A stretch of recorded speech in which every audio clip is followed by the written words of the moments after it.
How to delete call history in Google Meet. Hey everyone, welcome back to the channel. In today's quick tutorial, we'll learn how to manage your call history in the Google Meet. Now, let's get started.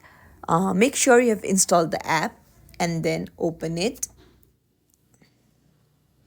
But first of all, don't forget to like and subscribe to our channel for more contents like this. Now, on the top left, you'll see three horizontal lines. Click on it and then tap on Settings.